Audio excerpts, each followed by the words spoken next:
Hey y'all, welcome to the pod. I'm gonna hate that every time you start it that way. Hi, my name's Jack, and today we have one of the OGs of the first 30 episodes of the podcast. Hello, I'm SK. So what are we talking about today? Today we're going to talk about the various ways of starting a story. Starting with the writing process versus starting at the beginning of the story. And we're also going to talk about other early story decisions that you should make, but are not necessarily the starting point of a story. And then finally, we'll finish it off with our own personal strategies that we prefer. What are the different ways to start a story concerning the writing process? Well, one of the ways that I would want to start with would be starting with the premise, because that is one of the ways that the experts really suggest starting. Essentially, it's just you're trying to answer the question of wouldn't it be cool if, and just kind of explore the different possibilities and the challenges involved with this idea, right? And essentially, what it allows you to do is determine if the story is even worth writing before you actually get too far along with details and other things like that. So it lets you start with sort of the high level concepts of the story idea and look at them broadly and kind of just explore where the story could potentially go, and then analyze it and say, okay, is this even worth me getting into? And that's the way that most writing experts kind of suggest you start. But most other starting points that we'll cover a little bit later here actually can be used to then start back here again. So can you give an example of a premise? A great one would be like the example of Breaking Bad, right? A high school chemistry teacher discovers he has cancer, and so he starts cooking meth to make enough money to provide for his family. Is essentially the premise of that show. It introduces the basic idea of who the main character is, what their motivation for doing what they're doing is, what it is they're doing, and what their end goal is. And so it's just kind of the broad strokes, high-level concepts of the idea. And you can look at it and go, does this excite me? And you can use that to kind of explore what the possibilities of that concept are, right? Breaking Bad didn't have to go the way it went. It could have gone a number of different ways. Is the premise synonymous with the beginning of a story? No, it's the high-level concept of the story. So what would say specifically, what is the premise of Breaking Bad? An aged teacher gets cancer and decides to cook meth. That's premise? The premise would be the introducing the main character of the story, the inciting incident, the thing that makes them have to go on this journey, whatever it is, thing they're actually doing throughout the story, and then ultimately what they're hoping to accomplish by doing so. And so Breaking Bad's is a high school chemistry teacher gets cancer or discovers he has cancer and starts cooking meth in order to provide for his family, right? So those are those 4 points. And that's what you want to do with the premise, is kind of nail down what those 4 things are, along with some other details, so that you can kind of look at the story from a high level and analyze if it's even worth going into, and also explore the different possible directions it could go. Okay. And then how do you judge that? It's up to you. So something like the reason that this would be like one of the cons of starting this way is just that analyzing the story from this high of a level, is really difficult to do. You can't really do it without having experience in probably writing a few different stories and knowing kind of what the process will be, so that you can, from a high level concept, kind of explore the different possibilities and then go, well, I know that at this point in the process, that's not going to be possible, or these two things aren't going to work together, or this isn't exciting me, or it's not going to excite anybody else. You can really only answer those kind of questions once you have experience writing stories. So it is kind of a difficult thing to do if you're first starting out. It's like writing a rough draft of events based on your simple idea. You don't want to pick something ultra specific and then run with it for too long, because it's a very amateur approach to take an idea that you're really in love with and then run it into the ground and realize that you've written a story that doesn't excite you, isn't very good, and suddenly you hate the idea of it. So does somebody want to talk about starting with a character? So characters are the people in a story. Generally, yeah.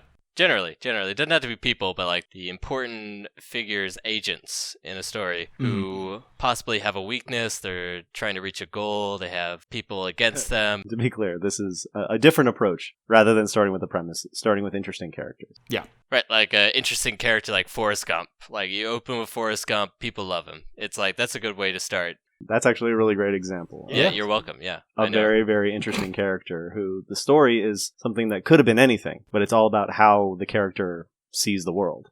Right. Yeah, the story in a way doesn't even it's secondary to his character or something. Or like it's integral, but like the character kind of comes first in my mind, not the story.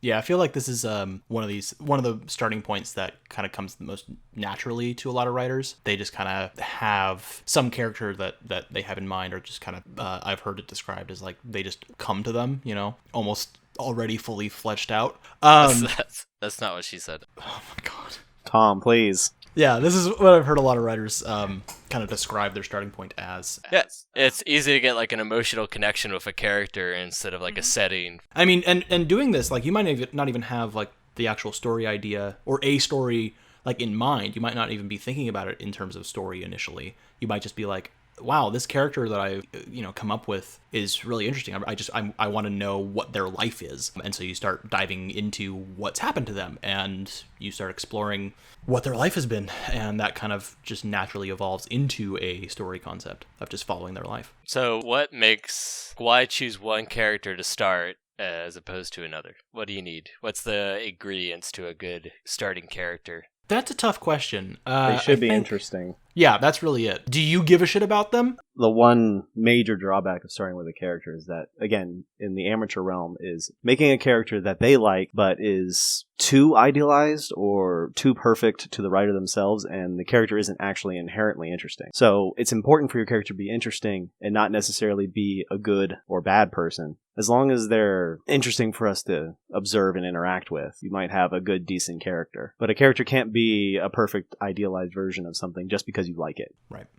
So it has to be like realistic. I think Truby said something like it's about their flaws. It's like not like superheroes. We don't care as much about their powers than about their weaknesses or something. Exactly. And usually in superhero movies, it's like, or stories in general, the power that they get usually is in kind of direct contrast with, some fundamental character flaw that they have at the beginning. It's assuming we don't have like an anti-hero. I feel like the anti-hero approach is something that we find to be such a useful trope, but in modern cinema, I think it's something that we rely too heavily on to make an inherently good character dark and interesting. Like the Joker, for example? Sure. Giving somebody a tragic past doesn't mean that they're an interesting character. That's true. The thing is, the Joker is a very interesting character. The easiest way to make a character interesting is actually to hide information from the audience. Tease out or tease, some sort of something under the surface that the character is, not sharing or is not directly apparent about them. It's all about behavior. If the character behaves in an interesting way, but we don't know why they do it, and we're still interested, it's probably a good character. To go back to the superhero idea, I think a good example of a modern superhero movie that's actually doing something interesting with the character is Shazam. Yeah. Going against the character's flaws, the idea that Billy Batson is a child gifted with the powers of a god who should be helping people because he can, chooses not to. And only by the time that he realizes that he needs to help people does he actually, attempt to deal with his flaws. Right. But it's the juxtaposition of a character given an ability or given a quest that goes against their flaws and puts them into some kind of peril where they have to make decisions that they don't want to make. And the only way that they're really put into those kind of situations where they're challenged in some way is by having to interact with other characters. And a character doesn't actually have to be a human. Like it literally could be an inanimate object. As long as the main character is interacting with it in some way and it's somehow challenging them, it's a character. One of the things to look out for when you're starting a story with a character idea is that a lot of writers will also be like, oh, I'm going to throw in all these quirky little characterizations and mannerisms and stuff to make them, quote, unique, end quote. But that's actually like the number one way of making a character feel exactly the same as every other, quote, unique character. Do they in some way contrast with other characters? That's the only way to make them unique, is by making them contrast and highlighting the thing that makes them unique, which is they hold a position or they do something or they have some behavior that another character does not, and thus they're different from that character, thus they're more unique. This point goes beyond the scope of starting with character. Yes, it does. It does. So to summarize this last little bit, having good characters that bring conflict out of one another because of their different ideals or methods create good drama. If a character can interact with another character and they don't fight about something, they don't argue about something, they're probably not that useful together. Nope. In terms of an interesting scene. Exactly. But moving on from that, let's take another approach. The world. Inventing the world in which your story takes place before you even look at character, before you even figure out what your story's about. Maybe it takes place in a unique setting. Maybe you want to, you're looking to create this really cool map, or maybe you have some languages in mind and you want to explore what the races that would speak them are. Right, there's like Lord of the Rings, Star Wars. Case in point. The setting can be bigger than the character. Yeah, they get dystopians. That's a big popular thing. Yeah. And something about, starting with a world is that no matter what type of world you start out with, it will always carry an implicit moral message about how the world should or shouldn't be. So if you make some sort of dystopian world, you are saying something about how whatever it is that makes that world dystopian, that's the wrong way to be. Uh-oh. Yeah, looking at any world-building exercise, the psychological element of it is, why do you find that world interesting? It's either because you want it to be that way, or you really disagree with it ever being this way. Exactly. And you might not know that right away. And you'll only get to understand that about yourself as you continue to write. Same thing with characters, same thing with building with premises.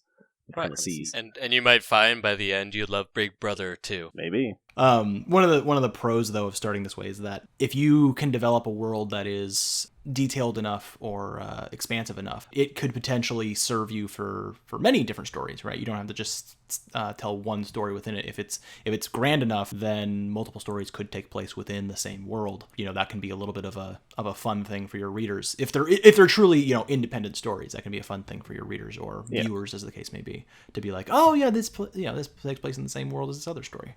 Right. If the world is epically diverse enough that we are interested with even slightly other facets of it, right, then you can have, in terms of having stories take place in the same world, you can have a pretty good diversity of stories. Looking at worlds like the fantasy realm of Tolkien, the sci-fi adventure of the Star Wars universe, the magical setting of Harry Potter. Yep. We have a lot of different worlds in which many stories can take place, and they can be intimately related or not. The thing is, the setting is interesting enough, we like the rules of the world enough that we can expand on it. But there's a lot of negatives to starting this way, though. There are. Like what?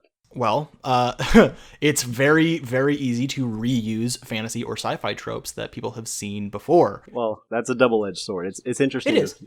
It's hard to get away from the tropes of sci-fi and fantasy because you're never going to get out of Tolkien's shadow in terms of fantasy, high fantasy. I'm not saying it's impossible, but there's almost no way to completely shed every association with fantasy that Tolkien has built. It's not a bad thing to use what's familiar, because if you can make it interesting in its own right, then no one's going to care if you have creatures that look like orcs and call them something else.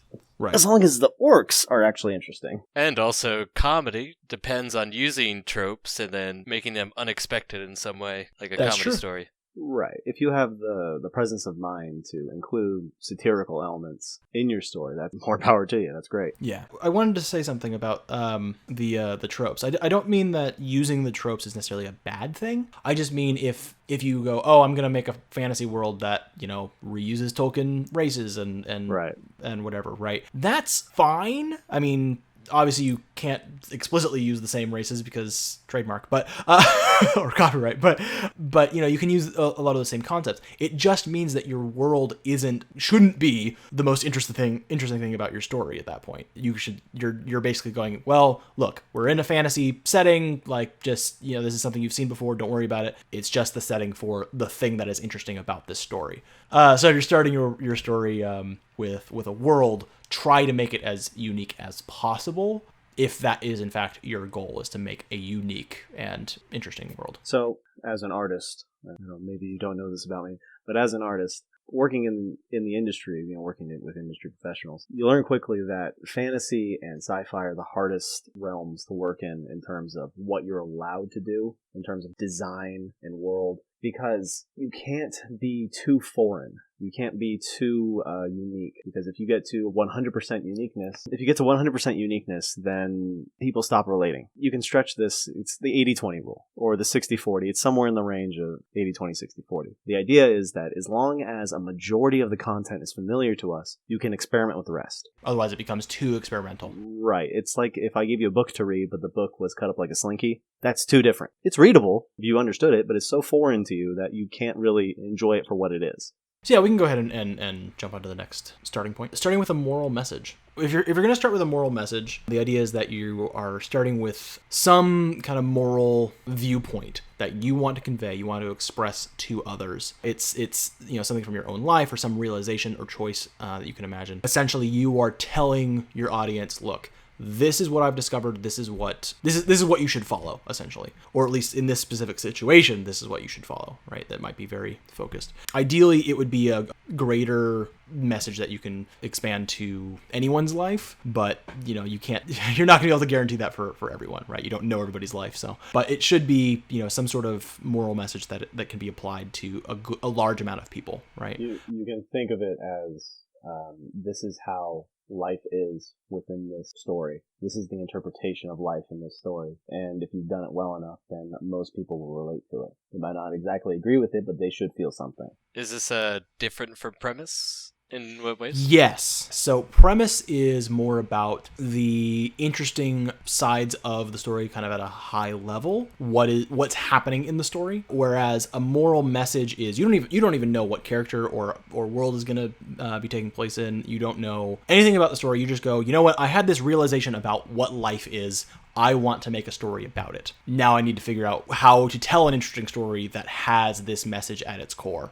And by doing that, essentially, the way you would do that is by creating characters that represent either that moral message or the exact opposite of that moral message. And then you have characters essentially interact as a way of kind of contrasting and arguing the point. What is good about starting this way is it kind of gives you some focus, and it gives you guides for defining your characters and how they're going to behave and what they're going to do. Does it have to be like a high moral concept, like life is dispensable, like in Avengers with Thanos? Ideally it should be. It can be a grand concept if you'd like it to be, but it can be something as simple as relationships. Like you don't cheat on somebody or something. I mean, it's a message that most people can understand. It's not super interesting, which maybe makes the story a little lacking.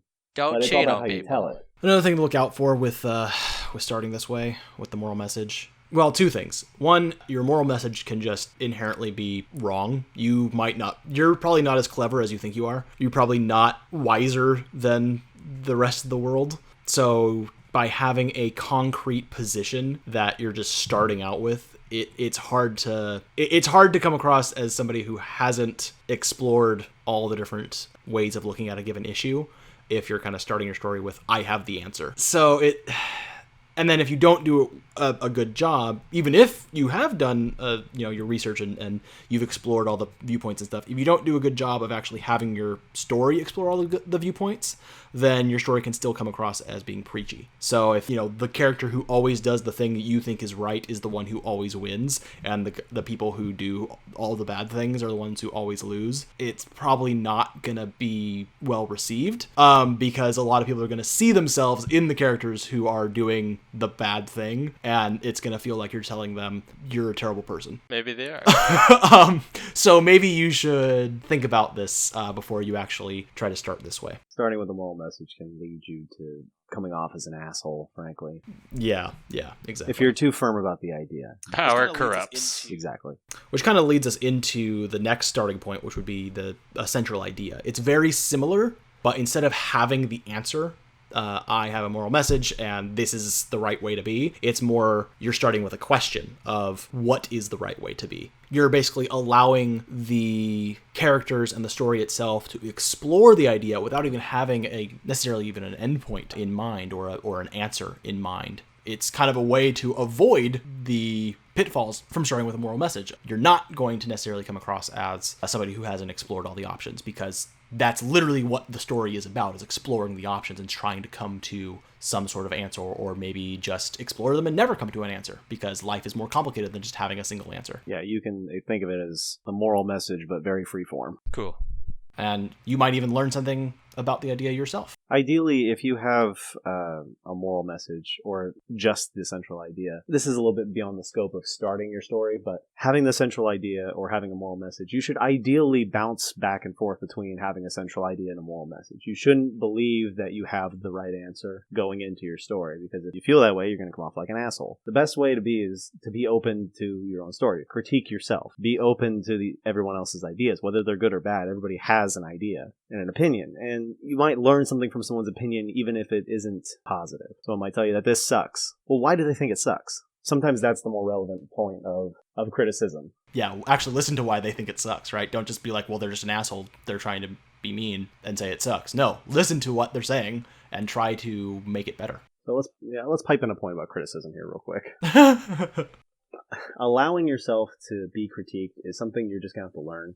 Yeah. As an amateur, it's something that you're just gonna have to get over it. Mm-hmm. As an artist, you have to get over it. It's one of the first things to tell you in art school is that if you're going to be an artist, you have to be ready to have some thick fucking skin, boy, because it's not gonna work out for you if you can't take criticism. Right. And being savvy to what criticism is actually the best thing you can do, because there's a difference between commentary and criticism. Someone can say that, oh, this looks terrible, or they can say, oh, it looks great. One makes you feel good, one makes you feel bad, but neither of them have any substance. Right. Criticism is about improving. Exactly. The person criticizing you is somebody who has taken in, or at least the ideal criticism is somebody who's actually taken in everything you've done.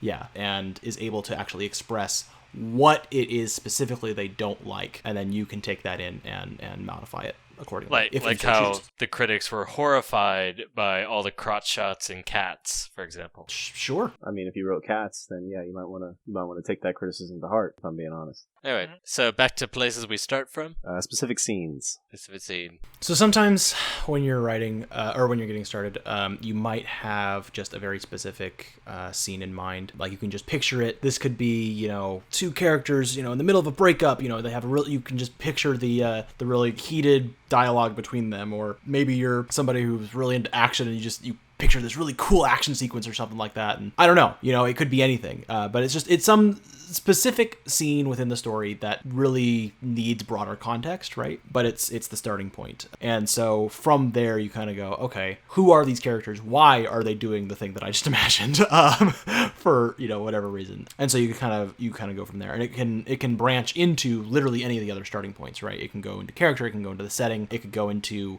oh wow, there was this really heated argument, and there was a point that was made.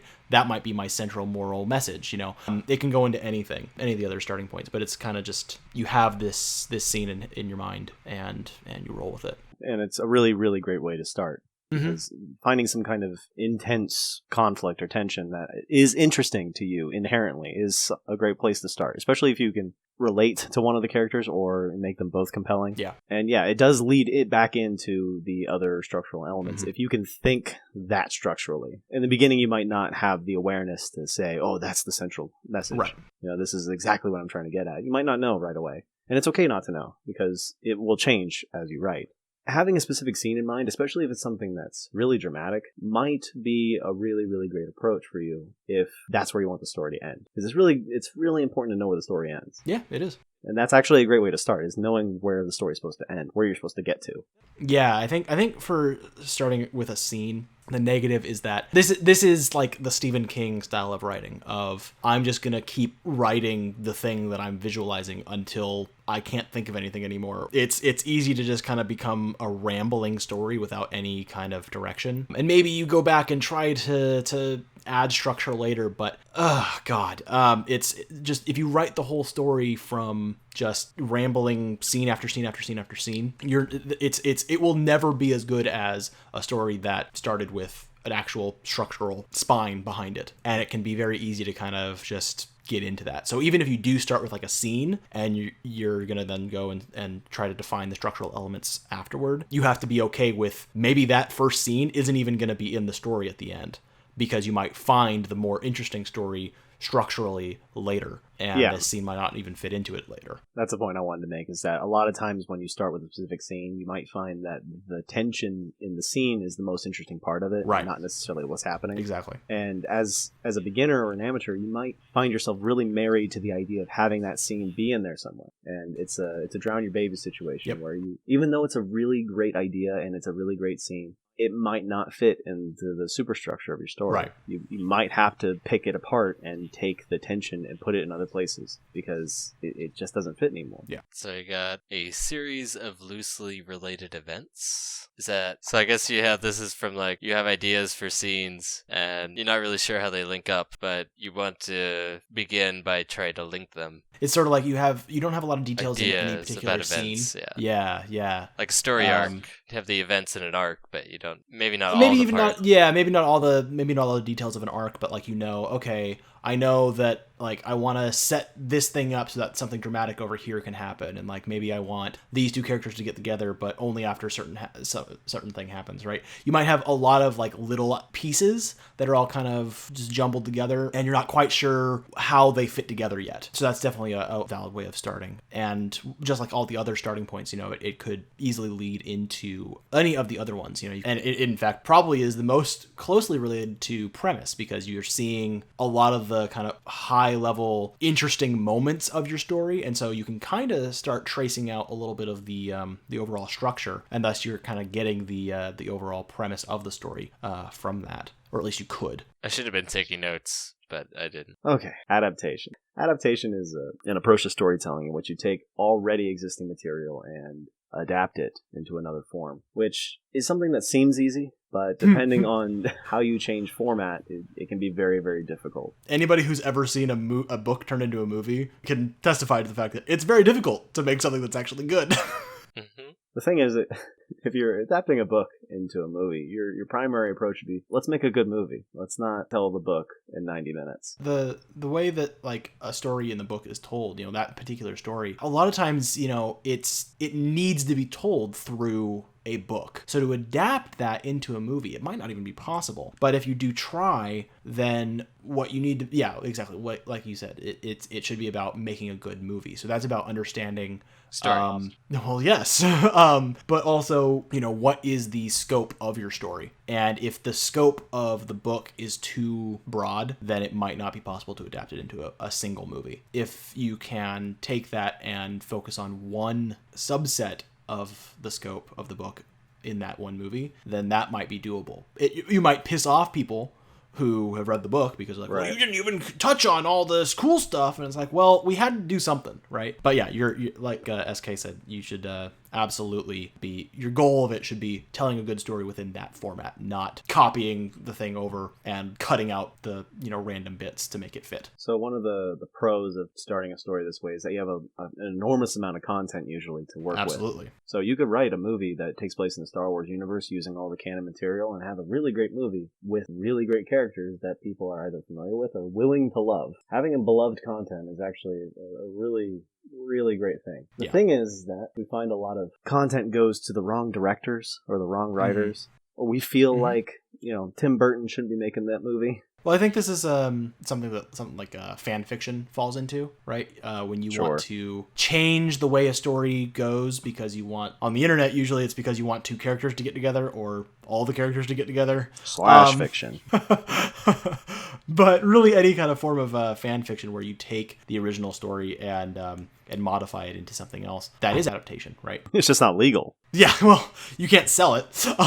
It's not lucrative. You have to get the rights first, but... Unless it's 50 Shades of Grey. Well, yeah, exactly. Well, then you just change the character names and change the setting, and then you're fine. 50 Shades of Purple. That would be something. To adapt an adaptation? Jesus. That'd be crazy. Well, there's a really clever video that Lessons from the Screenplay did on the movie adaptation, which is a movie that's based on a book called Adaptation about somebody who's trying to adapt a story from one format to another. It's a good movie. And too many layers of irony for me. Well, yeah, and the YouTube video talking about it is about him trying to come up with how to make the video to talk about it. Yeah, it's like, because that's what the movie does, right? And so it's like, it's all about, that kind of meta upon meta upon meta. That's metafiction, dog. Yeah, but I think that's a clever way of doing metafiction.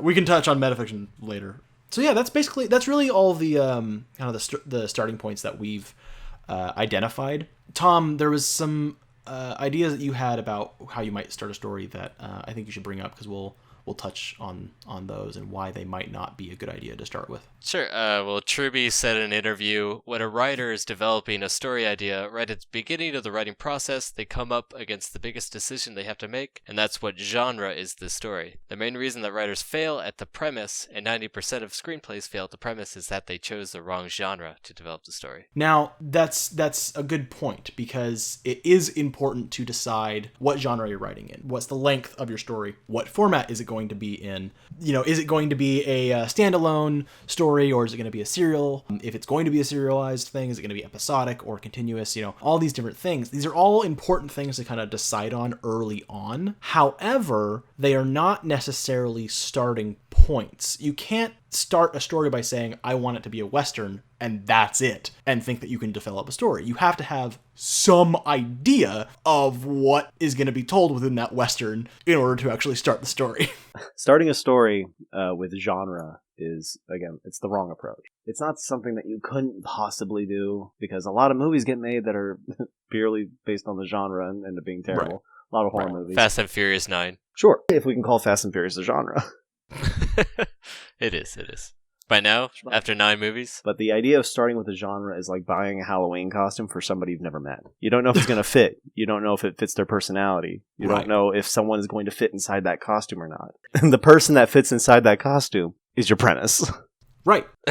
The genre has to be applied to a story that can handle that genre. It's not the other way around. You could work backwards, but you're always going to find yourself stuck in a box. Or trying to fit something that just doesn't fit into it, And your story is going to suffer for it, because you're either going to have to leave out something that should have been in there in order to make it fit a particular genre, or you're not going to be able, because of the story you're trying to tell, you're not going to be able to hit all the expected genre tropes that people are expecting, and so it's going to fail at that point as well. To play off that idea real quick, there's a great example is just the horror genre in general. Yeah. It's incredibly hard to write a good horror movie, because most people start at, I want to write a horror movie. Mm-hmm. So you fill up with just the horror tropes. Writing a horror movie with the idea of, it's just a horror movie, it's supposed to be scary, it's not going to get you anywhere. Because there are certain things we expect out of horror movies. The thing is that if you pick a horror movie and you end up writing a very dramatic thriller, where we're supposed to actually feel for the characters, if it's a horror movie, I might not give a shit about the characters.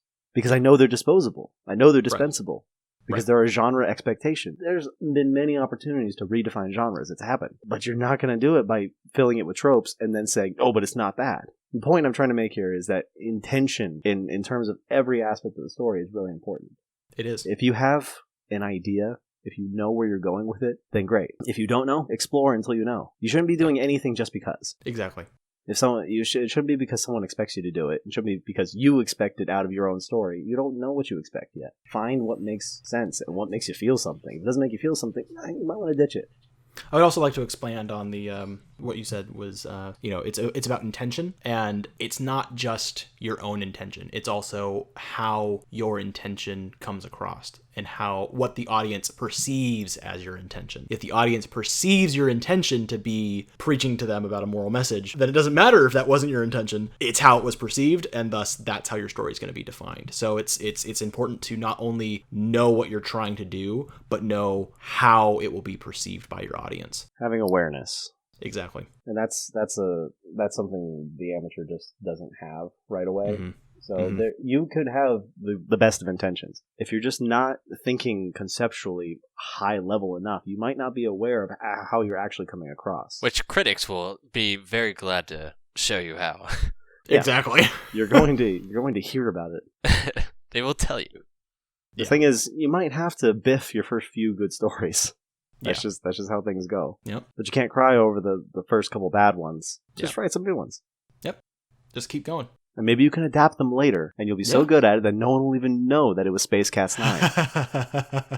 God. Now, I wanted to talk a bit about how we each approach writing a story. Sure. Tom, I'd be interested to hear how you have started stories in the past. Sure. I usually am inspired by something like a photo, or I see like a scene out of context from like something on the TV, and I picture, what if this happened? So it's kind of like, not like a premise, but I kind of can see it. Like in my story, in my story Flipjack, I just pictured this kind of woman in a unicolored jumpsuit just biking around this insane city that's on fire, and she's just like drugged up or something on like these substances, and she delivers sausages and macaroni and like these other substances which are secret, like kind of like she's like not like a dealer, but she transports these drugs around to all these people who are like, well, fuck, the world's on fire, and like there's like the annual tornado of doom. It's like a really shitty world.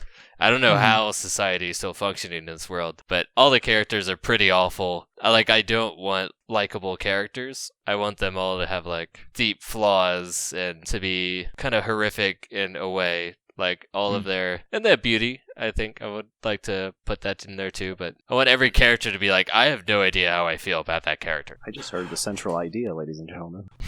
It sounds to me like you kind of start with the scene then. At least in this instance, right? You kind of you saw a picture or you saw a scene out of context. Right, she's biking from one location to another to drop off this macaroni, which has a little bit of dust of sunshine or something in it. Sure. And so you're like, okay, well, what the hell is happening here? Why is this in my head? Okay, what is going on? Immediately you're intrigued by what the hell is this? And so you start expanding. Interesting. To me, this kind of points out that all of the approaches are intimately related. Yeah. Because depending on what sentence Tom is on, you can look at it from a different viewpoint.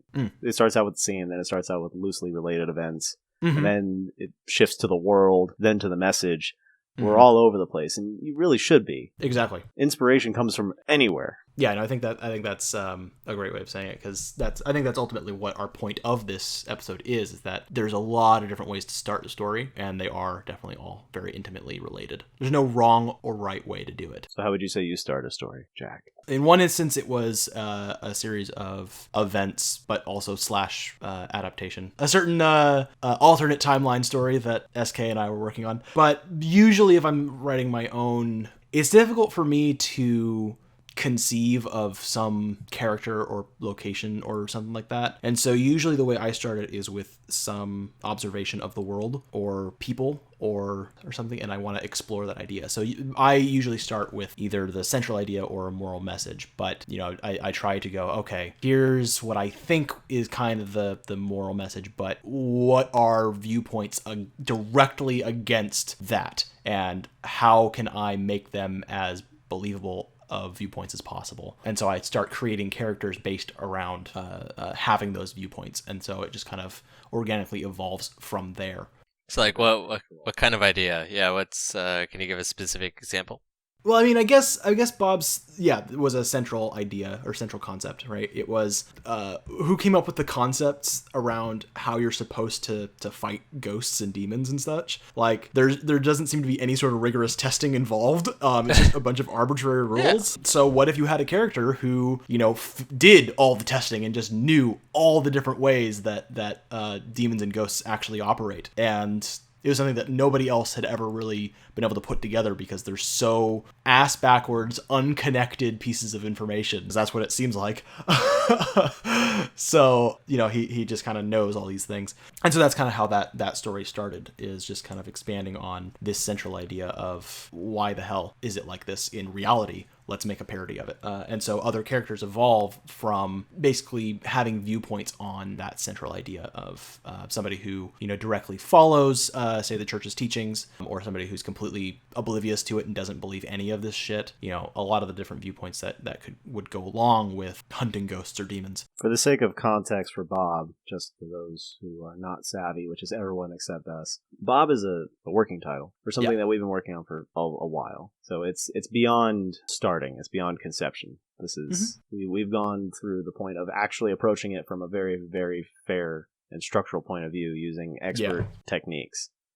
This might sound structurally ideal on how to approach a story, but it didn't start that way. Well, I mean, and just in exploring it, we discovered the more of the moral messages that are involved and the psychological messages that we have, and we've fleshed out the world, and we've figured out the different characters' arcs and what we want to do with them and what we're trying to say with it. We've discovered a lot of these other things by going through these different processes, but so they all do relate to each other and can feed off of each other. They're interrelated very intimately. And so even though you do, start with one thing, you're gonna stumble onto all the other things as well. So SK, what about you? I'm not exactly sure. I'm not super aware of it. I mean, I know that once you start talking about it, you reveal your intentions. I would say that I often start with scenes. I like to listen to music when I think about visual things. It's just how I work. So a lot of times I sync action to music in my head, and sometimes I get something really interesting out of that. Do you picture specific characters? Sometimes I have like a I'd say a repertoire of just visual characters, something like maybe something I've stolen from Capcom, really developed content, something that's just melted in my head to the point where it's actually something unique looking. SK, you mentioned music, and I had an idea based on a song actually that kind of made me think of, man, the lyrics of this song are kind of dark. I can picture like the ending of a story that would be really just heart-wrenching. Play to this based tune. on This was a triumph. And so I'm trying to kind of figure out how in the hell I would get to that point in a story. I don't want to go too far into that just because it's literally just the terrible shit, and I don't want to just be like, yeah, I find this really terrible shit interesting. Because the interesting thing to me is like the emotional impact it has on the audience. That's another common starting point for me is what will the audience experience be. So but that one, again, I'm trying to even discover what the hell could the moral message of this even possibly be when it's just this terrible. I like that y'all go back to music, because I do that too. Like, I'll put on a random song and see if I picture something relevant to a scene, and try to capture that emotion, That's my secret. That's how I find all the drama in my stories. It's in the music. Essentially. Music's powerful. So I would say that for the most part, when I approach stories, I like to go with either scenes or the series of loosely related events. Mm-hmm. I think very visually, so I like to have a lot of gesture. So...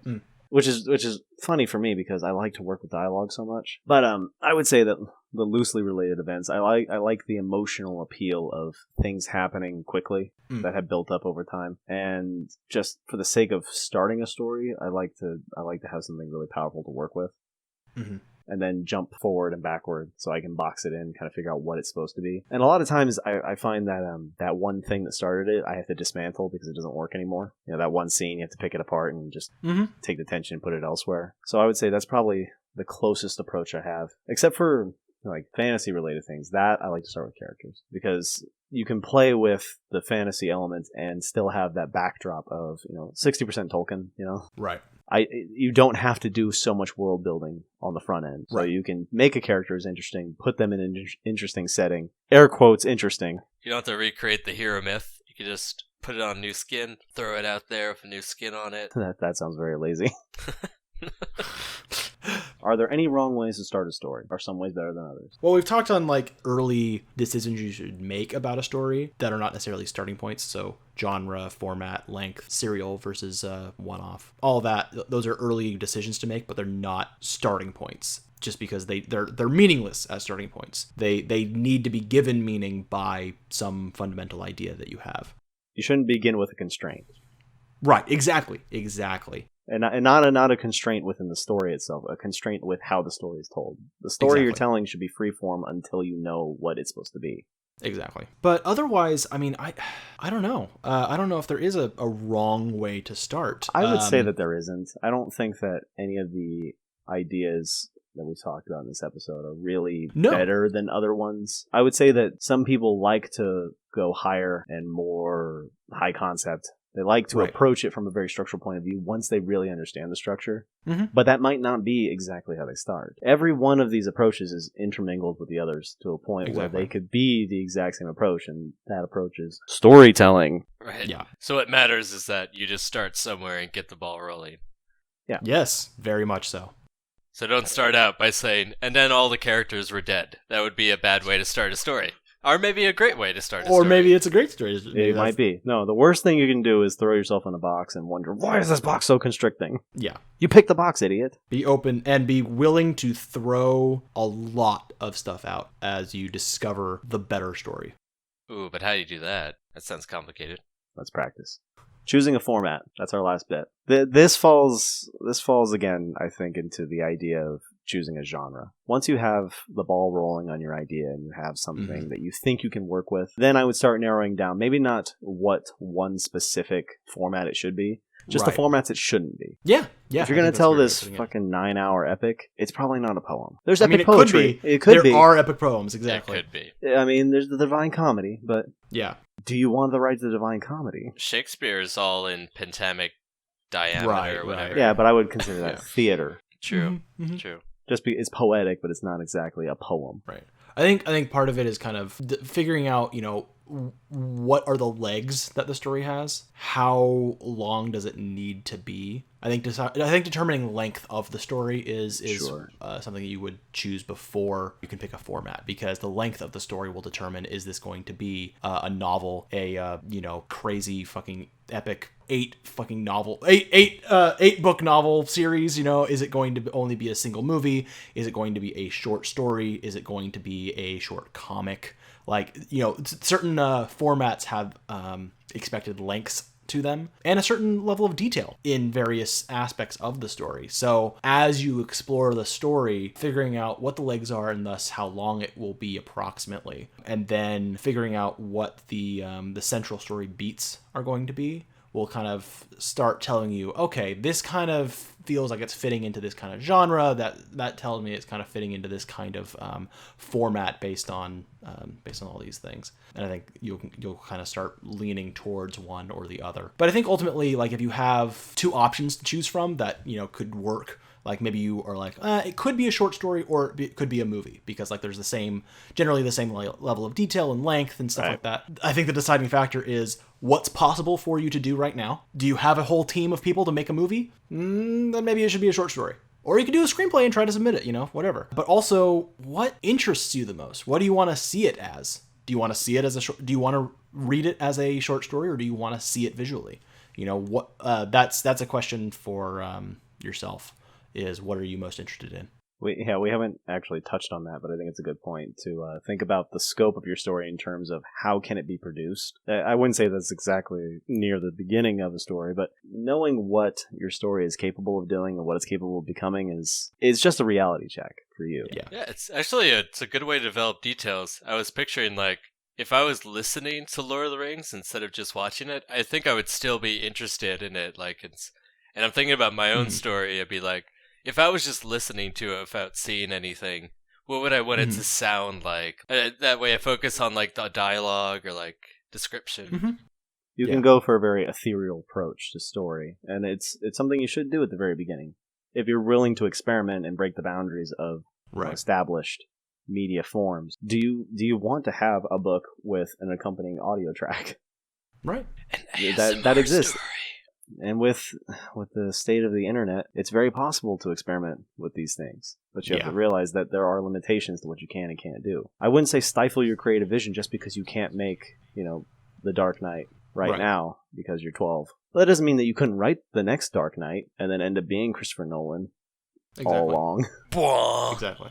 But again, I think we didn't actually touch on it. When you're building a world, if your story is extremely visual, if it's all about the grandeur, if it's all about crane shots and drones and helicopters, if that's how you're picturing it, you might be making a movie, and that might help you choose a format. Now, obviously, you don't have to do that. Tolkien didn't do that. Somebody else did that. But understanding how you want your vision portrayed is a big part of choosing your format. And you don't have to know right away, but you should have an inclination, an idea of where it should go. And there's no problems with adapting one to another. Taking a short story and adapting it into a screenplay, very easy. Well, not very easy, but something you should consider if that's what you want to do, because your ideas might change. You can't be hardline about anything, not right away. So what about, like, there's some creative ways to start stories, like you could do it in a group. You don't necessarily have to be by yourself, be a collaborative effort. Yeah, working in a team is something it's definitely possible. I definitely find for me that's an easier way to do it. Having somebody to just bounce ideas off of. Right. Even if like it's my own story, just occasionally going like, look, okay, I'm trying to just figure out this piece and explaining what's going on and to somebody else and just kind of hearing what they have to say can be very helpful. So I definitely like working with some other person or people when I'm writing. It's a loose form of criticism. That's what it boils down to. Yeah, working in a group of people, you're all criticizing each other, and it's not a bad thing. It's a very good thing.